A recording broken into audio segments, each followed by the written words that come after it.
India's experience provides an effective digitalization strategy for public authorities, including central banks. And DPI has enabled India to achieve, in less than a decade, levels of financial inclusion that would have otherwise taken several decades or even more. Based on our experience from the pilot project, a nationwide launch of the ULI will be done in due course. We are celebrating the 90th year of the Reserve Bank of India in the current financial year.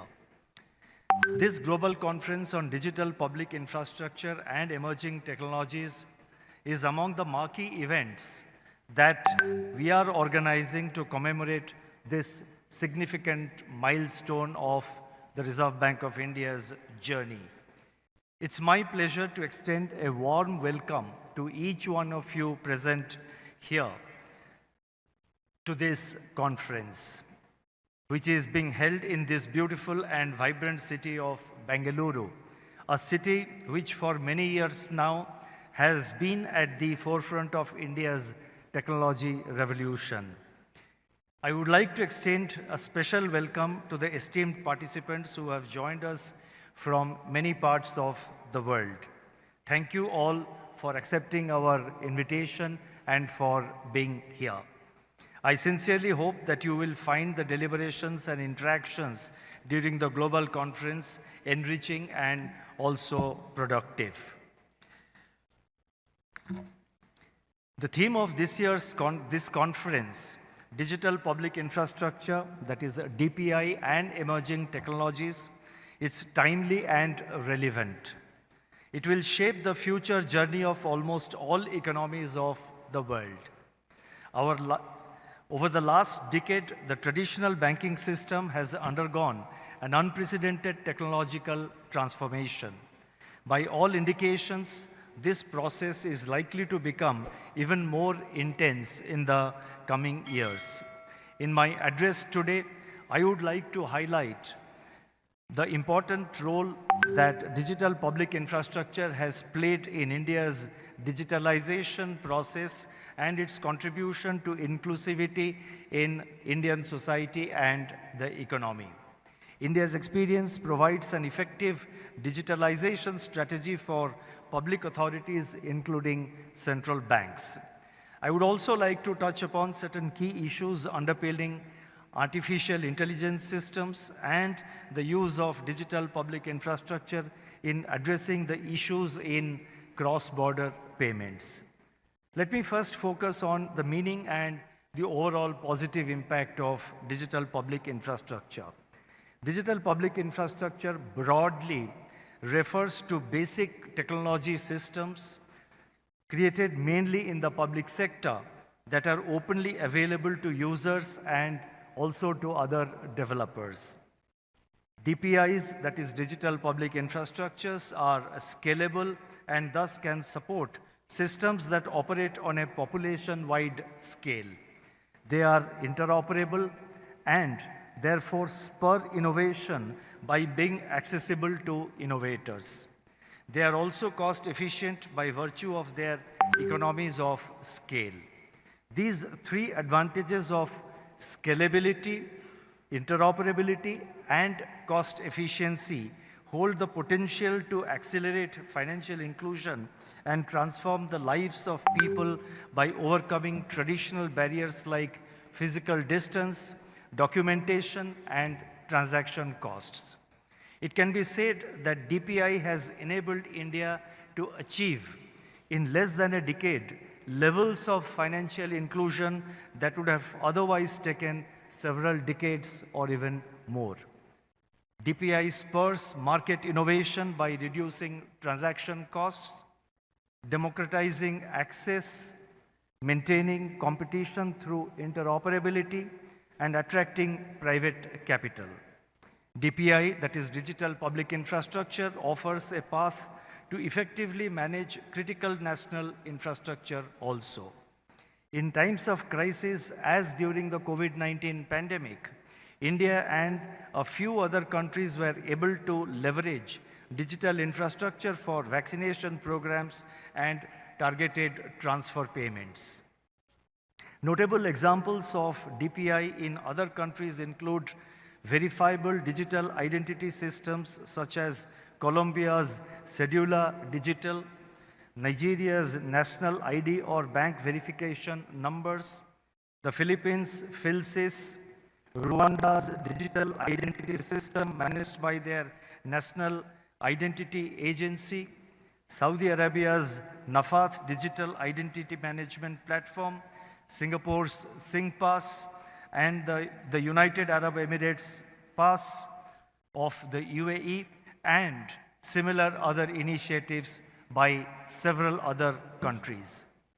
The G20 Digital Economic Working Group developed the Global DPI Repository, that is GDPIR, Global DPI Repository, which is a comprehensive resource hub, pooling essential lessons and expertise from G20 members and other participating countries.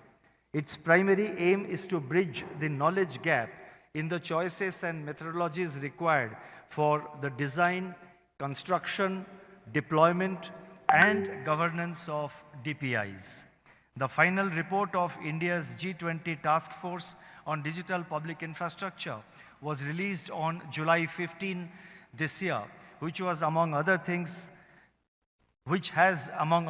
contributed to accelerate the acceptance of the definition and framework of DPI. This agenda will be taken forward for implementation during the subsequent presidencies of the G20. Let me now turn to India's experience with digital public infrastructure. India's DPI journey is a unique model wherein the basic technical infrastructure, that is the technological infrastructure, is built, operated, and managed in the public sector, while the private sector accesses the DPI to create innovative customer-facing services and products. The advantage of developing DPI in the public sector is that typically the private sector would be averse to capital investment to create infrastructure with uncertain returns. Privately created infrastructure may not also be amenable to democratized access or interoperability. The unique approach of India is therefore conducive for designing services and products which are competitive in the open market. In the area of finance, systems that facilitate digital payments, digital money, digital identity, and digital processes are the key components of DPI. India has carefully crafted its DPI strategy by focusing on three critical dimensions: digital identity, bank accounts, and processing infrastructure. Aadhaar, which is India's biometric identity system, provides a single and portable proof of identity. Around 1.4 billion Aadhaar numbers have been generated for the residents of India, which is near universal for the entire Indian population. Similarly, access to banking systems for the unbanked segments has been enabled through what we call the Jan Dhan accounts, that is basic, which is broadly equivalent to basic savings bank deposit accounts. Under the Jan Dhan scheme, more than 500 million bank accounts have been opened for beneficiaries. With regard to processing infrastructure, basic connectivity has been ensured through availability of affordable mobile phones and internet. The number of mobile-based internet users in India currently stands at around 0.9 billion, that is as of May 2024, with mobile teledensity at 83%. Even in rural areas, the mobile teledensity is around 60%. The trinity of Jan Dhan accounts, Aadhaar, and mobile phones, popularly known as the JAM Trinity, has provided the base DPI infrastructure, which is being leveraged for multiple value-added services.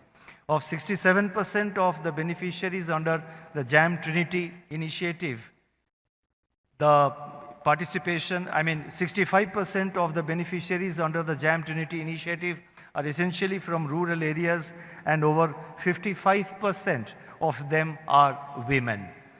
This clearly demonstrates the role of DPI in promoting inclusion.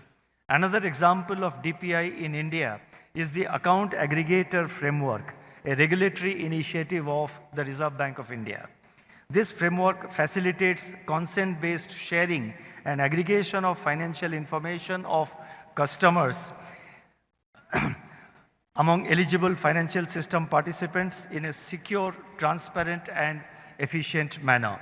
It enables MSMEs in particular to access cash flow-based financing from lenders with minimal documentation. The Reserve Bank over the years has facilitated the development of robust systems in the country for both retail and wholesale payments by supporting the creation of digital infrastructure like the Infinet banking network, the SFMS messaging system, RTGS and NEFT payment systems. In fact, RTGS and NEFT payment systems are currently in India 24/7/365, and we launched this during the period of the COVID pandemic. The current ecosystem of digital payments in India offers a unique bouquet of simple, safe, and secure options for instant or quick transfer of funds, both large and small value for businesses as well as for individuals.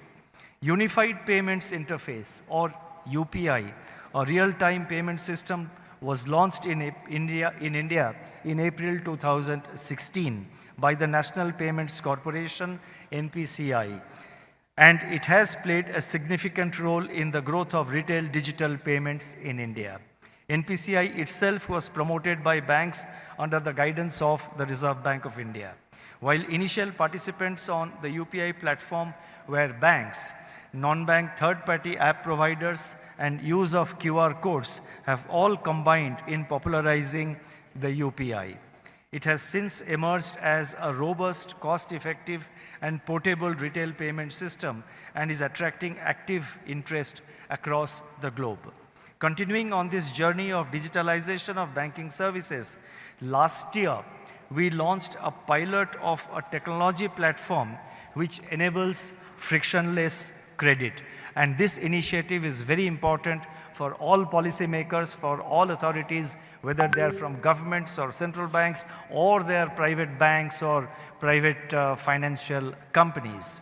From this initiative which we launched last year, it's still in the pilot mode, and it's called, it's basically a technology platform for enabling frictionless credit. From now on, we proposed to call it the Unified Lending Interface. I repeat, the Unified Lending Interface, that is ULI. This